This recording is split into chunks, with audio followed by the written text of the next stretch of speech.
Menjelang Pilkada serentak 27 Juni mendatang, Komisi Pemilihan Umum Buleleng bersama Dinas Kependudukan dan Pencatatan Sipil Buleleng akan menggelar gerakan coklit, yaitu pencocokan dan penelitian data pemilih tetap. Komisi Pemilihan Umum Buleleng bersama Dinas Kependudukan dan Pencatatan Sipil Kabupaten Buleleng menggelar rapat koordinasi menjelang Pilkada serentak Juni mendatang. Rapat koordinasi dilakukan untuk melakukan pendataan daftar pemilih tetap yang hingga saat ini masih bermasalah akibat banyaknya warga yang belum memiliki KTP elektronik.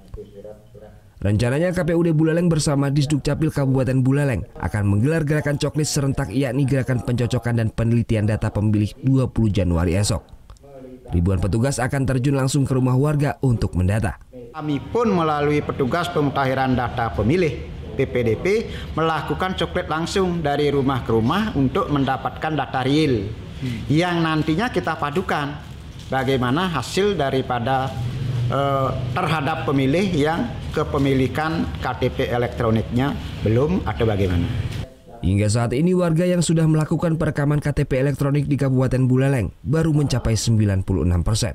Bagi warga yang sudah melakukan perekaman namun belum memiliki kartu, tetap bisa menyalurkan hak pilihnya dengan menggunakan surat keterangan dari Disdukcapil setempat. Tentunya yang dapat memilih pertama tentu penduduk yang punya hak pilih tetapi sudah memiliki KTP elektronik.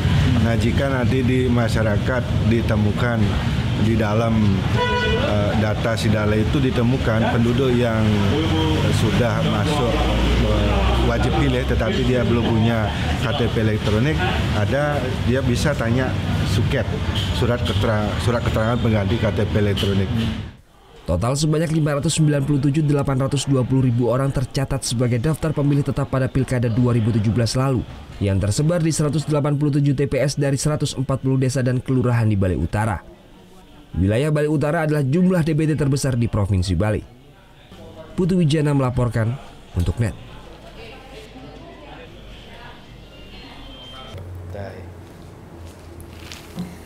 Udah selesai kan nontonnya? Nah, jadi jangan lupa buat like, komen, dan subscribe ya.